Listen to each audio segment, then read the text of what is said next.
오늘 본문의 말씀을 전하기 전에 앞에 좀 이렇게 배경을 말씀을 드려야겠습니다. 앞에 배경은 두 번의 설교로 이미 전했습니다. 언젠지 정확히 기억은 안 나는데요.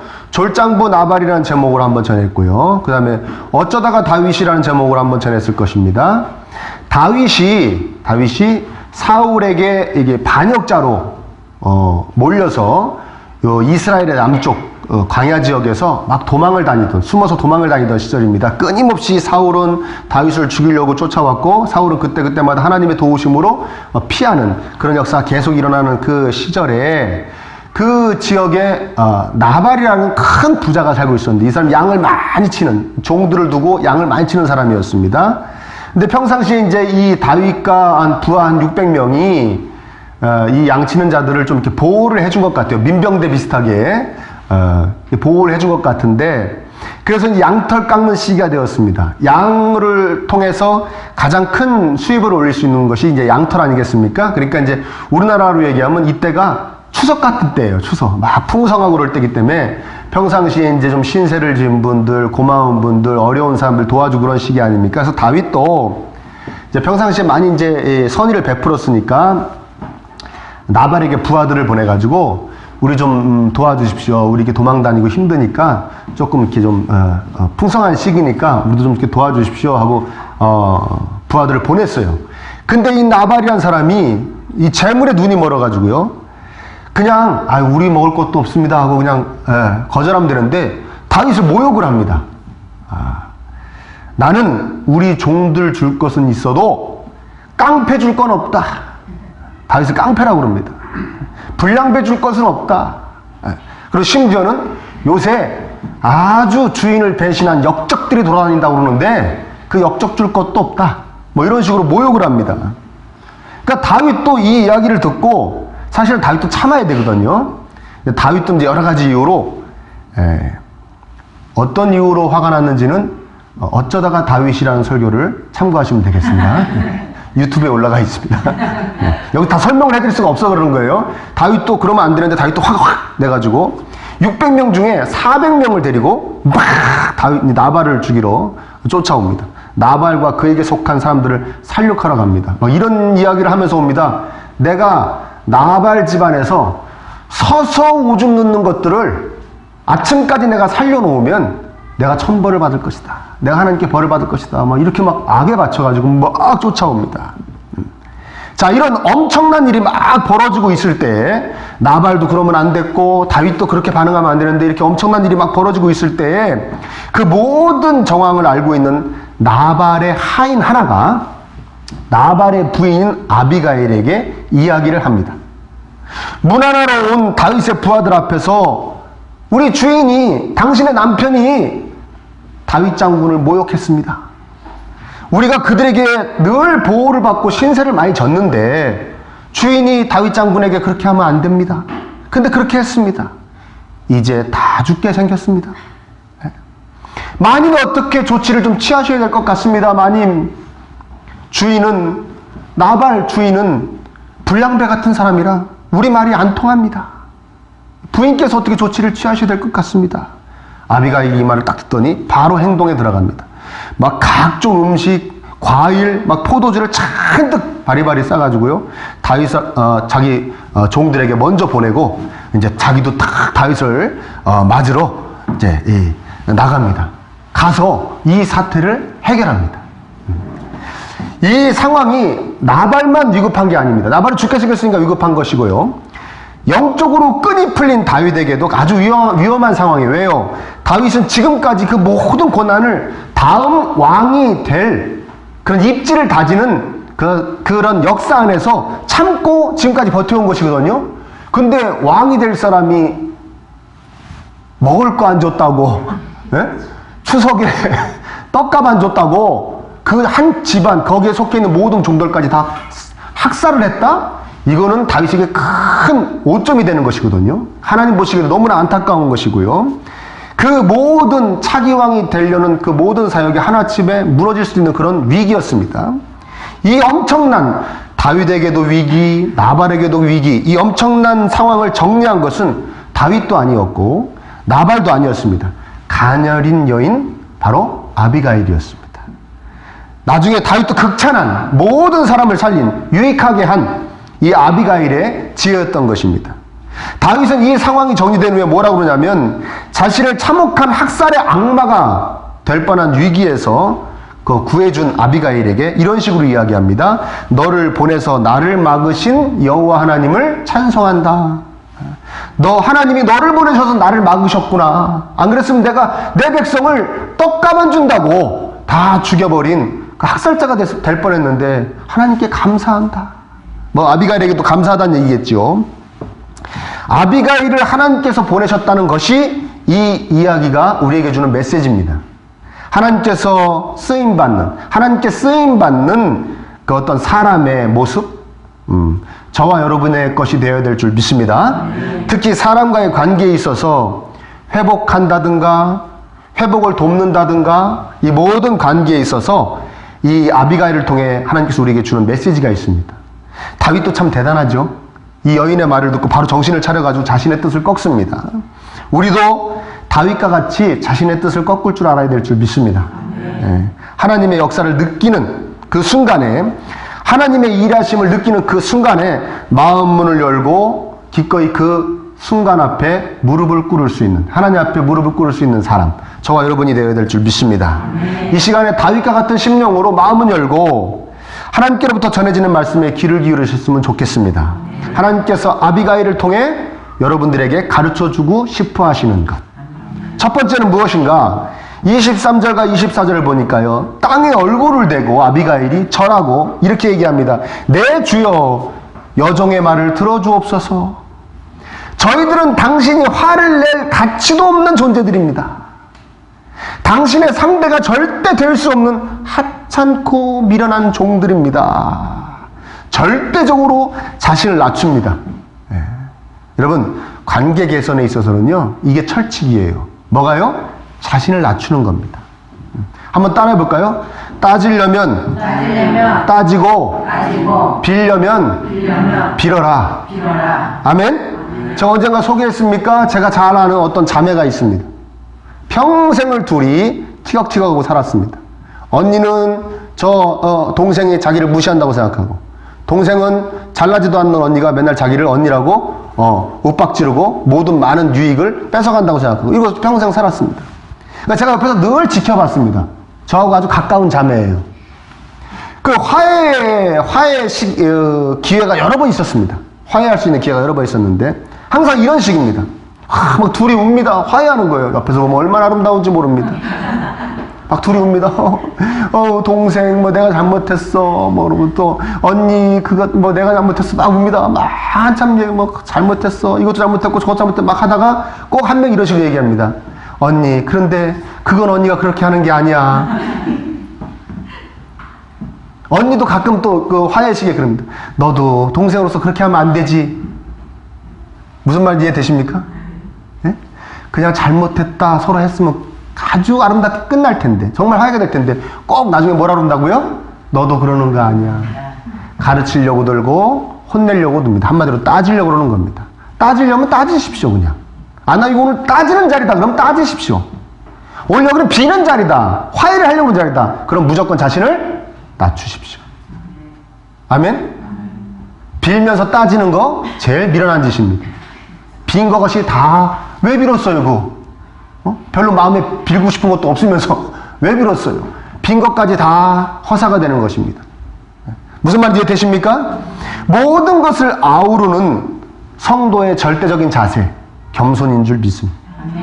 하나님께서 가장 좋아하시는 성도의 자세, 겸손인 줄 믿으시기를 축원합니다. 하다못해요, 우리가 누구를 혼낼 때도, 치리할 때도 혼낸다는 마음으로 아니면 한 수 가르쳐준다는 마음으로 하면 많은 실패를 봅니다. 그럼 어떻게 하느냐? 사랑을 품은 마음으로, 겸손한 자세로, 아멘? 네, 그리고 그 사람이 정말 유익을 위해서, 발전을 위해서 이야기해 줄 때 그 치리도, 그 혼내줌도 효과가 발휘되는 것이죠. 하물며 화해를 도모하며 화평케 하고 타인의 마음을 풀어주고 용서를 받고, 그때 자신을 높인다? 말도 안 되는 것이죠. 따진다? 말도 안 되는 것이죠. 누가 맞고 누가 틀렸는지 한번 재본다? 말도 안 되는 것이죠. 너무나도 당연하고 당연한 자세, 자신을 낮추는 자세인 줄 믿습니다. 상대방을 인정하고 존중하고. 여러분들 이렇게 딱 들으니까 바로 이렇게 떠오르죠. 난 무조건 이제 낮추면 다녀야지. 제가 잘못했습니다. 제가 부족합니다. 제가 뭘 아나요? 전 어리석습니다. 한번 따라합니다. 속이 변해야 한다. 속이 변해야 한다. 네, 겉으로 겸손해서는 안 됩니다. 그건 효과가 안 나타납니다. 네. 겉으로 겸손하면 된다 했으면 이렇게 설교하지도 않습니다. 네? 정말 마음속이 겸손해야 됩니다. 근데 그것은 쉬운 일이 아닙니다. 네. 결국 상대방의 마음을 움직여주시는 분은 내가 아니고 누구기 때문에 그렇습니까? 하나님이시기 때문에 그렇습니다. 하나님은 내 마음속을 보시고 상대방의 마음을 움직여주십니다. 내가 진실돼야 됩니다. 내가 거짓 겸손을 취하면 하나님은 역사하시지 않으십니다. 그러니까 우리 진정 겸손한 심령이 되어야 될 줄 믿습니다. 하나님이 그 심령을 보시고 상대방의 마음을 움직여주시는 겁니다. 풀어주실 거 풀어주시고, 이어시켜 주실 거 이어주시고, 용서하게 하실 거 용서하게 하시고. 겸손해야 관계가 회복됩니다. 명심하시기를 축원합니다. 겸손케 해달라고 기도해야 될 줄 믿습니다.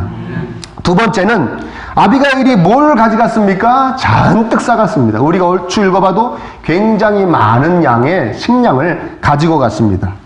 자, 다윗이 원래 나발 집안에서 원했던 것이 뭡니까? 사과였습니까? 식량이었습니까? 식량이었죠. 따라합니다. 그 사람이 원래 바라는 것을 줘야 한다. 그렇죠. 아, 여러분들도 이렇게 생각하시고, 돈 주란 얘기구나. 돈 주면 다 끝난다는 얘기구나. 그렇죠. 대부분 사람들은 다 돈을 좋아하니까요. 근데 꼭 그렇지만은 않습니다. 관계 개선에 어떤 조금 윤활유 역할을 할 수 있겠지만 그것이 다가 아닙니다. 그 사람의 속의 원함을 풀어줘야 됩니다. 우리 이 목회자들은요, 이렇게 다양한 주제로 성도님들을 대합니다. 우리 목회 선배님들의 조언을 하시는 것이 이겁니다. 바로 뭐냐? 목회적인 어떤 기술인데요. 딴소리 하는 것을 잘 읽어라. 딴소리 하는 거 잘 읽어라. 사실 그 성도님은 교회에 바라는 것이, 아니면 목사에게 바라는 것이 A인데, A라고 말하기가 여러 가지 이유로, 뭐 자존심이 상한다느니 뭐 여러 가지 이유로 말하기 싫어가지고 무슨 말을 한다? B를 얘기한다는 거예요. 제가 그 목회 사역 초창기 때 그런 조언을 들었는데, 제가 목회해 보니까 상당히 일리가 있는 말입니다. 여러분도 무슨 말인지 이해되십니까? 우리 자녀들을 키워도 자녀들이 사실은 A를 바라는데, A를 말하면 또 혼날 것 같으니까 그냥 B 갖고 트집 잡을 때가 있잖아요. 우리 애들만 그런가요? 무슨 말인지 이해되십니까? 사람의 속마음이 그런 거예요. 한번 또 따라해 볼까요? 이 사람이 왜 이러는가? 왜 이러는가? 사람의 속마음을 읽을 수 있는 능력이 있으시기를 축원합니다. 대인관계에 있어서 참으로 중요한 것이죠. 학교에서, 직장에서, 뭐 거래처 사람들하고, 이웃하고, 친구들하고 너무나 중요한 겁니다. 상대방이 뭘 원하는지를 모르는 것이죠. 제가 언젠가 이 말씀도 드렸나요? 제가 아는 청년 하나가 어느 직장에서 직장 생활하는데 상사가 이 백지에다가 뭘 막 써가지고 이거 파일로 만들으라고 딱 준 거예요. 지금 시간이 없으니까 이제 컴퓨터로 이렇게 타이핑을 해가지고 파일로 만들어달라고 준 거예요. 이제 이 서류 같은 거를 글로 써가지고, 이 수기로 써가지고. 이 사람이 막 쳤답니다. 예. 치면서 맞춤법이 틀리는 게 막 나오는 거예요. 예. 맞춤법이 틀리면. 이 친구가 고민하는 거예요. 이걸 고쳐서 쳐야 되나? 띄어쓰기라든가 이런 거 있지 않습니까? 고쳐서 쳐줘야 되나? 아니면 써준 대로 그대로 쳐야 되나? 어떻게 해야 된다고 생각하십니까? 그래요? 따라합니다. 세상에는 별의별 사람들이 다 있다. 어떤 사람은 고쳐서 써주지 않습니까? 그럼 그 파일을 딱 보서 이게 잘난 척하네. 이렇게 생각하는 사람도 그냥 가끔 있는 게 아니고 꽤 있습니다. 그게 무서운 겁니다. 그 사람 파악을 해야 돼요, 속을. 이게 뭐냐? 어떤 사람은 그대로 쳐. 잘난 척 하지 말고. 고쳐도 내가 고칠 테니까. 어디서 훈수질이야? 어떤 사람은 야 그렇게 센스가 없냐? 그걸 그대로 쳐오냐? 좀 고쳐 쳐오지? 내가 고치라고? 이거 어디다가 조시를 맞춰야 됩니까? 아멘? 그렇다고 취업을 앞둔 분들 너무 겁내지 마시고요. 여러분들 하고 싶은 대로 하면 됩니다. 그러나 중요한 건 뭐냐? 그 사람이 어떻게 생각을 하고 있는가, 그 사람 속마음이 어떤가를 아는 건 정말로 중요하다는 것입니다. 이해되십니까? 상대방이 무엇 때문에 아파하는가, 상대방이 뭘 원하는가, 왜 슬퍼하는가, 나한테 왜 화를 내는가, 문제의 핵심을 파악하고 대처할 수 있는 것, 그리고 도움을 줄 수 있는 것, 너무 중요합니다. 그런데 성경에서도 이야기하지만 너무나도 깊고 깊은 것이 사람의 마음이라고 합니다. 깊은 물보다도 깊대요, 사람의 마음. 그러니 그 사람의 마음속을 늘 제대로 헤아리기란 여간 어려운, 아니 불가능하다고 말씀드릴 수 있을 것입니다. 그렇지 않습니까? 그러니 누구에게 능력을 구해야겠습니까? 하나님께로부터 능력을 구하시기를 축원합니다. 하나님께 능력을 구해야 됩니다. 하나님, 저에게 지혜를 주십시오. 저에게 능력을 주십시오. 그래서 사람의 마음을 헤아릴 수 있는, 저 사람이 뭘 원하는가, 왜 저러는가, 왜 아파하는가, 왜 나한테 화를 내는가, 왜 나하고 관계가 이렇게 소원해졌는가, 제가 알아낼 수 있게 해주십시오. 떠오르게 해주시옵소서. 하나님께로부터 오는 이 능력 구하셔야 될 줄 믿습니다. 세 번째는 제일 중요한 것인데요. 아비가일의 말이 쭉 다윗에 대한, 와서 다윗을 만났을 때 쭉 다윗에 대한 인정과 칭찬으로 이제 계속 일관하고 있습니다. 하나님께서 지키시고 세우실 분이시지 않습니까? 다윗에게 하는 말이에요. 친히 복수하시는 스타일이 당신의 스타일이 아니지 않습니까? 하나님을 위하여 사시는 분이 아니십니까? 하나님의 싸움을 싸우시는 분 아니십니까? 하나님께서 악한 일을 당신에게서 하나님께 악한 일을 당신이 보이신 적이 없는 분 아닙니까? 하나님께서 다 복수해 주시지 않았습니까? 하나님께서 앞으로도 복수해 주실 것입니다. 가만히 보면요, 계속해서 누구를 언급합니까? 하나님을 계속 언급합니다. 하나님. 그리고선 결정적인 게 뭐냐면 30절과 31절인데요. 한번 다 같이 합독해 보겠습니다. 30절 시작. 여호와께서 내게 위하여 하신 말씀대로 모든 선을 내게 행하사 내 주를 이스라엘 지도자로 세우실 때에 내 주께서 무죄한 일을 미쳤다든지 내 주께서 친히 보복하셨다든지 이로 말미암아 슬퍼하실 것도 없고 내 죄를 마음에 걸릴 것도 없으시니. 아멘. 거기까지 읽을게요. 거기까지. 무슨 얘기입니까? 화나시는 대로 하셨다가 나중에 후회하시게 됩니다. 이 고생을 하셨는데 고생 다 끝내고 왕이 되실 텐데 그때 내가 내 백성을 화나가지고 이렇게 다 사륙했구나, 학살했구나. 그게 늘 얼마나 마음에 걸리시고 아픈 일이 되겠으며 하나님께 죄가 되겠습니까? 지금 잠깐 참으셔서 나중에 하나님과 사람 앞에서 힘들어 하시는 일이 없어야 되지 않겠습니까? 라고 이야기합니다. 어떻게 보면 여러 학자들은 이렇게 얘기합니다. 다윗의 최대 약점을 아비가일이 파고드는 거예요. 하나님과의 관계를 항상 소중하게 생각하는 다윗의 약점. 그 약점인가요? 강점인가요? 모르겠죠. 아무튼 아비가일이 봤을 때는 거기가 공격점이었겠죠. 그게 파고들어가지고 그걸 기가 막히게 써먹었다고 해석하기도 합니다. 그렇지만 그것은 삐뚤어진 자들의 지나치게 삐뚤어진 해석입니다. 아멘? 그럼 뭐냐? 아비가일 자신이 하나님을 굉장히 중요하게 생각했다는 것입니다. 그러니까 말하는데 계속 하나님이 나오는 거예요. 자기 자신. 하나님을 중요하게 생각하는 여인이 그래서 다윗에게도 계속해서 하나님과의 관계에 대한 말을 할 수밖에 없는 것이죠. 하나님 계속 생각하고 이 다윗과 하나님을 함께 생각하면서 계속 말을 하니까, 생각을 하니까 답이 딱 나오는 것입니다.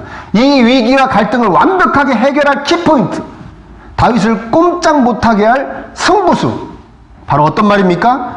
복수는 하나님께서 해주셨다는 믿음으로 사셨지 않습니까? 그 얘기입니다. 아멘? 복수는 누가 해주신다고요? 복수는 하나님께서 해주신다는 믿음으로 여태 사셨잖아요. 그 얘기. 이 일이 있기 얼마 전에 다윗이 사울을 살려줬잖아요. 사울이 자기 죽인다고 군대 이끌고 쫓아왔는데 다윗이 동굴에 숨어 있는데 사울이 거기 용범 보려고 들어왔지 않습니까?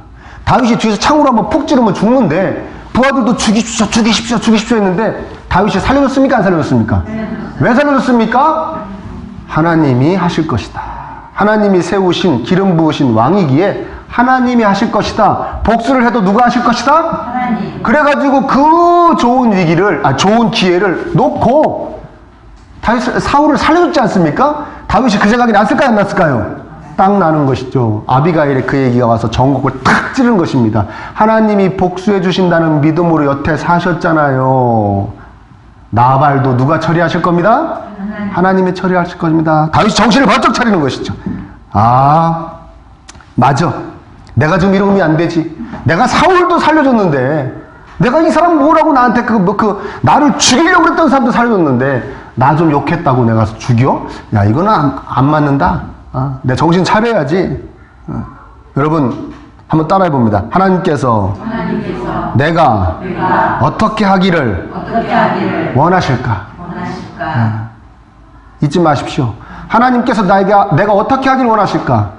그러니까 나하고 얽혀있는, 나하고 관계되어 있는 사람을 항상 누구와 같이 생각해야 된다? 하나님과 함께 생각해야 되는 것입니다. 그 사람만 봐서는 안 됩니다. 누구와 함께 봐야 된다? 하나님과 함께 봐야 되는 것입니다. 이 상황에서 이 관계가 어떻게 하면 하나님께서 기뻐하신 쪽으로 가닥을 잡게 되고 어떻게 하면 하나님께 영광이 되어질 열매를 맺을 수 있을 것인가? 늘 그 생각을 하면 답이 나옵니다. 아멘입니까? 이 사람과의 관계에서, 이 사람과의 만남에서 이 관계를 회복시켜야겠는데, 아니면 관계를 유지해야겠는데, 이 사람과 이 일이 이루어져야겠는데, 어떻게 하면 하나님께 기쁨을 드리는, 하나님께서 받으실 만한 열매를 맺을 수 있을 것인가 생각하면 답이 나와요. 내가 어떻게 해야 될지 답이 나옵니다. 아멘 되시기를 축원합니다. 그 사람만 보면 답이 안 나옵니다. 왜? 그냥 나한테 손에 끼친 사람, 그냥 꼴보기 싫은 사람, 그냥 상대하기 싫은 사람, 그냥 안 보면 될 사람, 그렇게밖에 안 나옵니다. 그게 우리 인간의 마음이기 때문에 그렇습니다. 근데 하나님과 함께 생각하면 다른 답이 나오게 될 줄 믿습니다. 해결이 됩니다. 우리가 이 시점에서 아비가일 외에 다른 한 사람 살펴봐야 됩니다. 꼭 살펴봐야 될 사람이 있습니다. 그건 바로 누구냐? 애초에 아비가일에게 이 상황을 이야기해준 고했던 한 명의 하인입니다. 나발의 하인입니다. 상황을 제대로 객관적으로 파악하고 용기를 내서 움직였습니다. 주인의 부인한테 주인 욕하는 거 아닙니까? 어떡하면 큰 용기를 내야 될 거 아니겠습니까? 이 위기를 벗어나기 위해서 다른 하인들은 다 어떻게 되겠지 뭐 우리 주인이 자기가 욕했으니까 알아서 하겠지 이러고 있을 당시에 이 하인 한 명은 용기를 내서 조치를 막 취합니다. 이 상황을 정리하기 위해서, 어떻게 보면 해결하기 위해서 막 발버둥을 칩니다. 그 모습이 저와 여러분의 모습이 되어야 될 줄 믿습니다. 조치를 취해야 됩니다, 여러분. 참으로 인간 세상 만만치가 않죠. 그 안에서 많은 사람들과 별의별 일이 다 생깁니다. 그 불편함이 생길 때도 있습니다. 오해를 하기도 하고, 오해를 받기도 하고, 실제로 또 좀 악한 화살을 쏘기도 하고 화살을 맞기도 하고 그래서 억울할 때도 있고 그래서 서로 미워할 때도 있고 미움을 받을 때도 있고 일방적으로 미워할 때도 있고 그러다가 등을 지기도 합니다. 그런데 맥없이 가만히 있으면 안 됩니다, 여러분. 맥없이 가만히 있으면 안 됩니다. 왜 안 됩니까? 우리에게는 화해의 예수님이 계시기 때문인 줄 믿습니다. 하나님과 우리의 사이를 화해시키시기 위해서 십자가에 살찌 끼시고 피 흘리신 예수님이 우리의 예수님이십니다.